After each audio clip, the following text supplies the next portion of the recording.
Okay, studying in India versus studying abroad.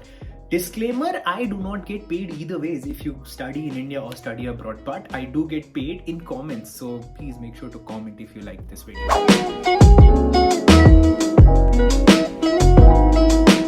First major difference is that there is a lot of competition. What do I mean by that? So first of all, the best universities in India, the best colleges in India are IIT Bombay, IIT Bangalore and IIT Delhi.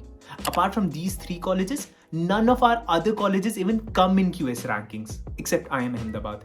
None other college comes in QS rankings. And also these three IITs come after 150. So IIT Bangalore is somewhere around 150, IIT Bombay is 170 and IIT Delhi is 200 something. So that's the QS rankings. And now consider this, getting into Cardiff University, Glasgow University. Now these are better than, according to QS rankings, these are better than IIT Delhi, IIT Bombay, IIT Bangalore.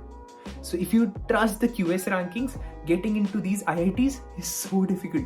But at the same time, getting into Glasgow University, Exeter, these are so easy. Like even if you have 70% marks, you might just end up in these colleges. So what is the reason for this? It's pure demand and supply. You do not have a lot of seats in IIT Delhi. You do not have a lot of seats in IIT Bangalore. There are just 60-70 seats. Now, for 60-70 seats, there are 1 lakh people applying. But at the same time, in these top QS ranking universities, the applications that go to these universities are 1:10, 1:7, 1:6. That means they accept every 6th person. So that is why getting into a good QS ranking university abroad is easier. So this point goes to study abroad. Second point of difference is cost, and definitely cost is a big major cause of concern when you study abroad. Now there are some scholarships, we have talked about those scholarships on this channel. I would leave the link of entire scholarship playlist in which you get to apply for like 20-30 scholarships. You can apply for all those free of cost. I'll leave the link at the end of this video. Make sure to watch this video till the end. But when I talk about cost, that point definitely goes to study in India.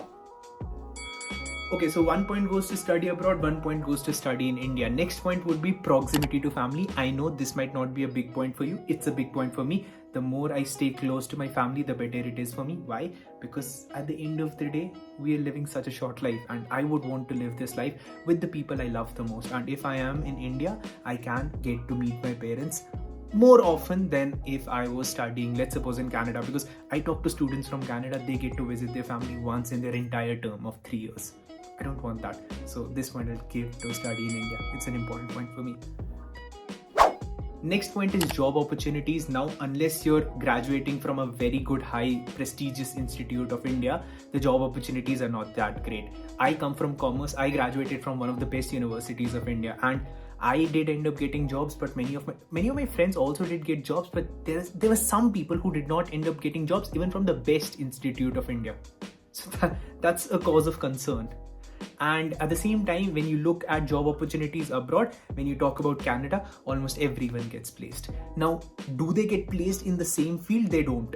But the amount of money that they make is what makes them more than happy with what they're doing. I mean, I talked to students from Canada who did not end up in the field that they were studying for, but still they're happy because the money that they're making in that field is good. I recently did a poll on my Instagram page, and the poll said, would you rather be sad and take a high paying job or stay happy and take a low paying job? And turns out people ended up wanting to go for a high paying job. So that makes me feel like giving this point to study abroad, because yeah, definitely the jobs that you will get there will be better.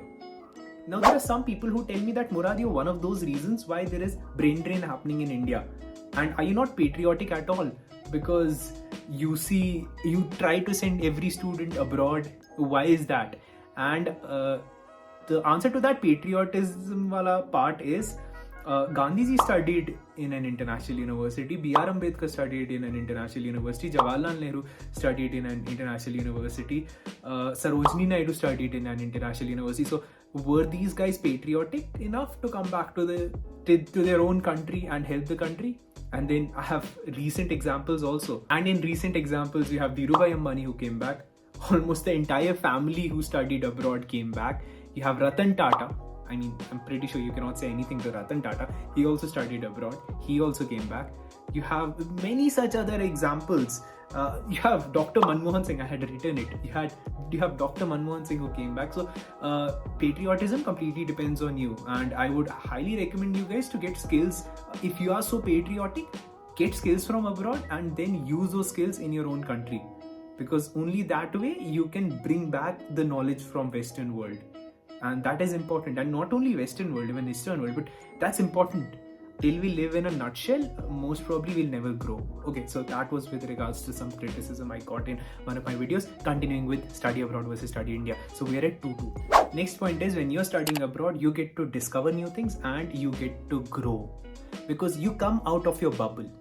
Till class 12th or till your graduation, you stay in a bubble. You stay with your family and you stay in that reserved Indian environment.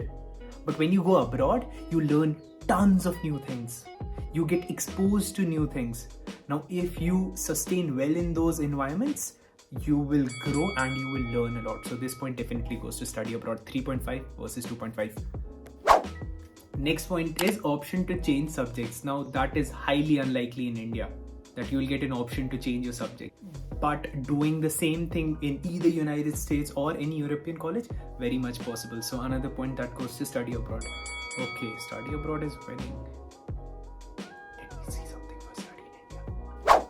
Okay, honestly speaking, I don't see many benefits of studying in Indian colleges unless you end up in a very good Indian top tier, top 10 rank University of India. Otherwise, if you just go to an average private university in India, that would just be a very, very, very bad decision.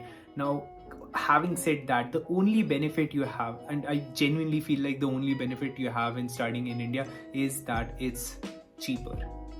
But one thing you should know, and this is something I've been telling everyone again and again, this is your education that you're talking about. Your education decides what you'll do in future. With your education, you can change entire past history of your family, entire past financial history, entire past socio-economic history. So if you end up being well educated, there is nothing that's gonna beat it. And please don't be a fool to not talk to your parents about your funding options. Ask your parents how much they'll be ready to spend on you. This is something I've been emphasizing again and again. And I'm not saying studying in India is bad. I am a product of studying in India. But if you're studying in India, it's more important for you to be more focused and doing tons of other things. Doing certifications, doing courses, starting startups. Whatever you want to do in India is slightly difficult. Trust me, studying in India, I feel like is difficult. Why? Because if you don't do anything, your future is in danger. Studying abroad, you have a post-study work visa. If you have a post-study work visa, you'll get a job because their unemployment rate touches 1% sometimes. Look at our unemployment rates. Look at the jobs that we get. Average salary right now in India is 17,000 rupees. 17,000 Indian rupees is an average salary of a graduate in India. At the same time, in Germany, that's 20 times. A person is earning 20 times more money in Germany as opposed to Indian average bachelor's degree.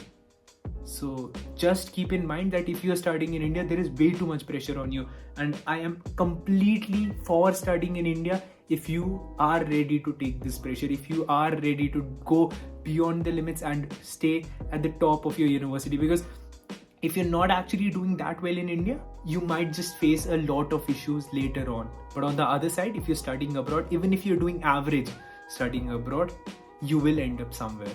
And this is something no one talks about. Everyone says that studying abroad is difficult. You just have to manage there. And yeah, managing it is difficult. But in India, you have to strive for success. And both of these things are absolutely amazing. Trust me, if you end up at either of those situations, no, nothing is wrong. But you should know what your future is from here. And if you study abroad and strive and be in the top ranks, nothing's gonna stop you, man. Like, please stay in touch with me if you're one such person. And if you like this video, I would recommend you to watch this video.